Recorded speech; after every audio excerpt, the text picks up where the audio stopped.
জানেন কি, একসময় এইচএমটি ছিল ভারতের সবচেয়ে জনপ্রিয় ঘড়ির ব্র্যান্ড।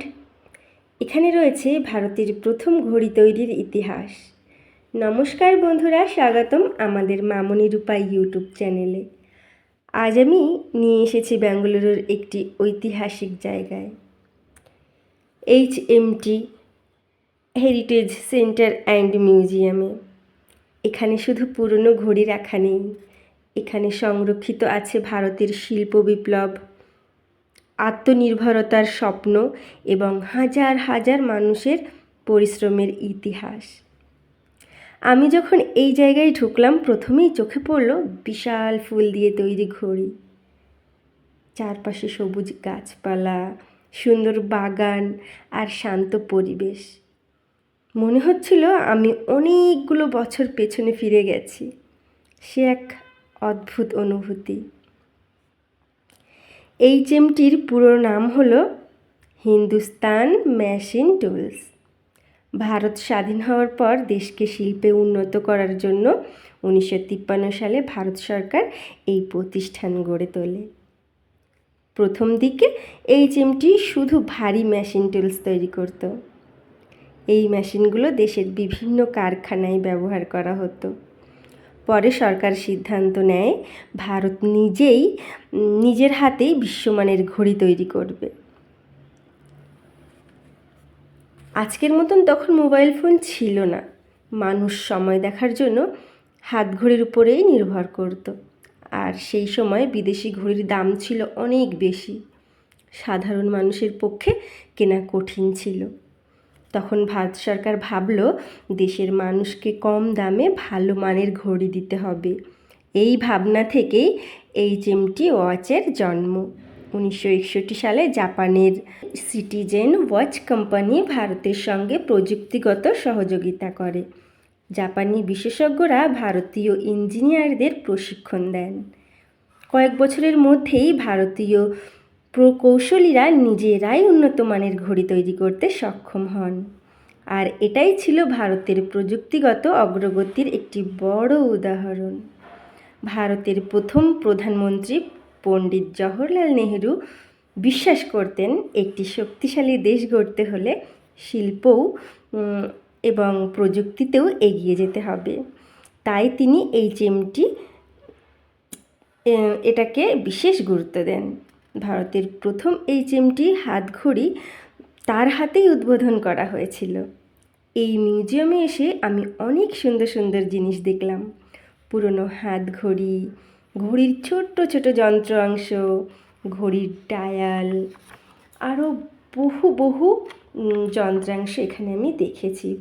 পুরনো ডিজাইনের মেশিন, কারখানায় ব্যবহৃত সরঞ্জাম, পুরনো ছবি, ডিজাইন অঙ্কন, প্রথম দিকের বিজ্ঞাপন।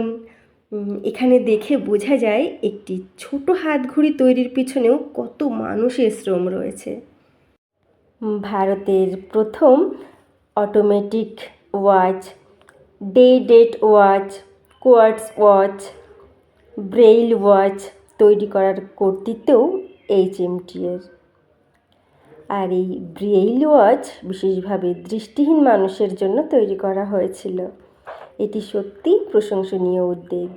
সময়ের সঙ্গে সঙ্গে প্রযুক্তি বদলাতে থাকে। বিদেশি কোম্পানি এবং পরে স্মার্ট ওয়াচ বাজারে আসে।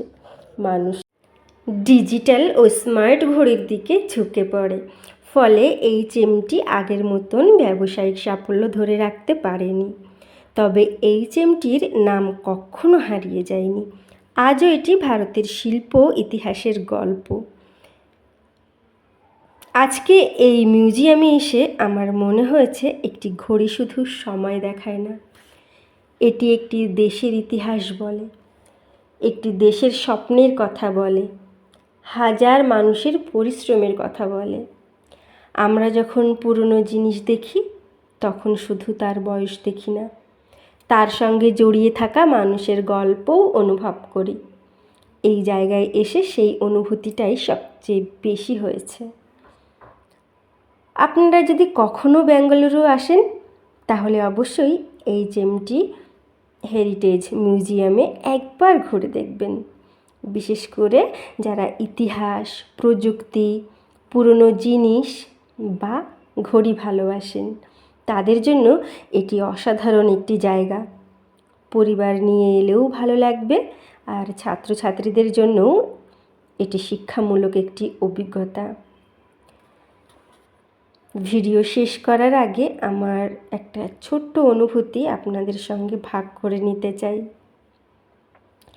এই মিউজিয়ামে ঘুরতে ঘুরতে অনেক কিছু দেখলাম, অনেক ইতিহাস জানলাম, তবে আমার কাছে সবচেয়ে সুন্দর মুহূর্ত ছিল ট্রাক্টরে চড়ার একটা ছোট্ট সফর। তো বলে বোঝাতে পারবো না, ভাষায় প্রকাশ করতে পারবো না যে কতটা সুন্দর মুহূর্ত ছিল। মাত্র 30 টাকা দিয়ে টিকিট কেটে আমরা ট্রাক্টরে উঠেছিলাম, আর এই মিউজিয়ামে প্রবেশ করার সময়ও টিকিটের মূল্য 30 টাকা। তো 30 টাকা খরচ করে আমি যে সুন্দর মুহূর্ত উপভোগ করেছিলাম, যে স্মৃতি আমি আজীবন বয়ে নিয়ে যাব, সেটা ভীষণই সুন্দর, ভীষণই আনন্দময়। তো এখানে আরও অনেক কিছু দেখার আছে, যেটা আমি ভিডিওতে তোমাদের সবার সাথে বলেছি। তো এখন তো তোমাদের শুধু দেখারই পালা। তো তোমরা দেখতে পাচ্ছ এখানে এত সুন্দর সুন্দর যন্ত্রাংশ রয়েছে, আর কত বড় বড়। আর এখানে দেখছো এটা অ্যাকোরিয়াম। এটা হচ্ছে মিউজিয়ামের মধ্যে প্রবেশ করার আগেই এটা দেখতে পাবে তোমরা, কিন্তু আমি ভিডিওতে এটা পরে তোমাদের দেখিয়েছি। ঢোকার সময় টিকিট কেটে ঢুকে গেছি, তারপরে বেরিয়ে মিউজিয়াম থেকে বেরোনোর পর তোমাদের আমি অ্যাকোরিয়ামটা দেখিয়েছি। আর এরপরে আমি বাইরে বেরিয়ে তোমাদের চারিদিকটা ক্যামেরার মাধ্যমে দেখাচ্ছি। দেখে নাও, পরিবেশটা এত সুন্দর, মন ছুঁয়ে যাবে, মন শান্ত হয়ে যাবে। এখন আমি ট্রাক্টরে চেপে বসেছি, আর এই মুহূর্তটা যে এত সুন্দর ছিল, এই ট্রাক্টরে চড়ার এই ছোট্ট সফরটা আজকে তোমরা একটু দেখো। আর আমি তো সেই সময়টা কাটিয়েছি, আর এখন তোমাদের সাথে সেই অনুভূতিটা শেয়ার করব। ট্রাক্টরটাতে উঠলাম, তারপরে ট্রাক্টরটা ধীর গতিতে পথ ধরে এগিয়ে চলল। আর মাত্র সময় ছিল কতক্ষণ জানো? সময় মাত্র 3 মিনিটের।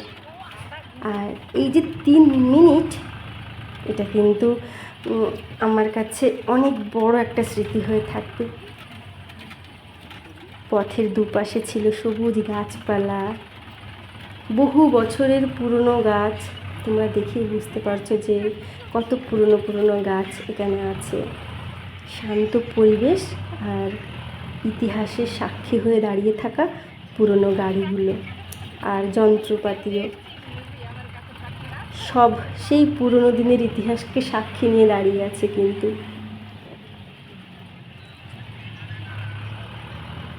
আর জানো তো, বৃষ্টি হয়েছিল মাঝে মাঝে। এখন জানো তোমরা সবাই যে বৃষ্টির ওয়েদার চলছে। আর এই ব্যাঙ্গালোর শহরে এখানে কিন্তু দিনে তোমার 4টে ঋতু দেখতে পাবে। দিনে 4টে ঋতু কেমনভাবে হবে জানো? সকালবেলা যখন তুমি ঘুম থেকে উঠবে ভোরে, তখন তুমি শীতকাল অনুভব করতে পারবে। একটু বেলা হবে যখন, তখন তুমি গরমকাল অনুভব করতে পারবে। মানে একটু গাটা গরম গরম হয়ে আসবে, একটু জ্বালা জ্বালা করবে সামান্য কিছুক্ষণের জন্য। আর বিকেলবেলা যে ওয়েদারটা তোমরা দেখতে পাবে, সেটা হচ্ছে শরৎকাল। তো শরৎকালটা কেমন বলো তো? মাঝে মাঝে একটু বিকেলের আগের টাইমটা, মাঝে মাঝে আকাশে পেঁজা তুলা দেখতে পাবে। তারপরে আকাশের কি সুন্দর কালারটা বলো তো শরৎকালে। সেই সময়টা তুমি উপভোগ করতে পারবে ওই দুপুর বিকেলের মাঝামাঝি সময়টাতে। তাহলে কি হলো, তুমি শীতকাল, গরমকাল আর বসন্তকাল, 3টে কাল তুমি একটা দিনের মধ্যে পার করে দিলে। এরপরে আসবে বসন্তকাল। বসন্তকাল একদম যখন বিকেল টাইমটা, পাখিদের এত সুন্দর ডাক, আর বসন্তকালে তুমি যা যা অনুভব করো পশ্চিমবঙ্গে থেকে, যা যা অনুভব করেছি আমি, সেই তুলনায় আমি ব্যাঙ্গালোরে এসে যা অনুভব করছি সেটাই তোমাদের সাথে শেয়ার করছি। যদি কেউ একই দিনে 4টে ঋতু উপভোগ করতে চাও, তাহলে উপভোগ করার জন্য এই ব্যাঙ্গালুরুতে আসতে হবে। আর এসে তোমরা এই প্রকৃতির সুন্দর ঋতুগুলোকে একদিনে উপভোগ করতে পারবে। তো যাই হোক,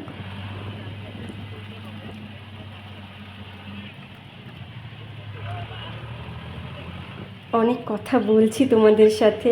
আর এই যে বৃষ্টি হয়েছিল কোথাও কোথাও, আর এখানে তো প্রতিদিন বর্ষাকালের মতন একটু একটু বৃষ্টিও হয়। বৃষ্টি না হলে তাহলে এত সবুজ গাছপালা প্রাণে বাঁচবে কী করে, তাই না? তো দেখো, কথা বলতে বলতে এসেও গেছি আমি, শেষ করতে ইচ্ছা করছে না।